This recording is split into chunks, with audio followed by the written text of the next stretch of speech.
Shri Mahavir water line पक्षर Baleshwar में अनुष्ठित है पानीय जल सेवा शिविर।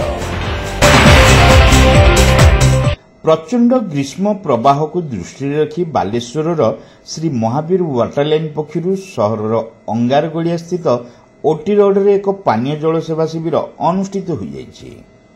अनुष्ठान मुख्य दीपक बेहेरा एही शिविर रे पौरोहित्य करने सहित सेवा कार्यक्रम आभिमुख्य संपर्क में सूचना देते। बढ़ुवा ग्रीष्म प्रवाह को दृष्टि रखी संगठन पक्षर पथचारी को किंचित सेवा जोगाई देवा उद्देश्य एही जलछत्र आरंभ होइथिबा श्री बेहेरा सूचना देते। बालेश्वर सहरर व्यस्तबहुल अंचल दे सहरर विभिन्न स्थान को जाउथुबा शताधिक पथचारी शोष मेटाइबारे यह बेस सहायक हो पारुथिबो बोली से आशा प्रकाश करथिले। सहरर विभिन्न स्थान में बाटोई मानक अंशुघातर रक्षा करने अधिकरू अधिक ठंडा पानीय जल जोगाण व्यवस्था हेबा आवश्यक बोली श्री बेहेरा मत देइथिले।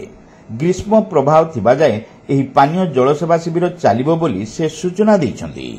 एक्चुअली बहुत खरा हेतिला हमरो एटा हबाडा प्राय 15 दिन खंडे हेगलानी जे टाइम रे 43 टेम्परेचर पाखा पाखी हेतिला सेही टाइम रे हम भाबिलु बहुत खरा होची लोक जीवा आसिया करछन्ती पानी टिके पीले लोक रास्ता आर पटरे गाड़ी रखिकी आसी एठी पानी भी आसिकी पियंती सेही उपयोग हमर कोनसी एने लोकंको सेवा पाई करा हेतिला पानी अनुचित रहितला जेते पर्यंत खरा अछि सेते पर्यंत रहइबो ना मझिरे सरबत आमे करिथिलु जेहेतु हमर डब्बा हमर निजर नु आमे किणी आनी पानी दउछु तो से जहा को डब्बा आउछु से मना कला सरबत कले स्मेल हबो नॉर्मल पानी ही करा होछि।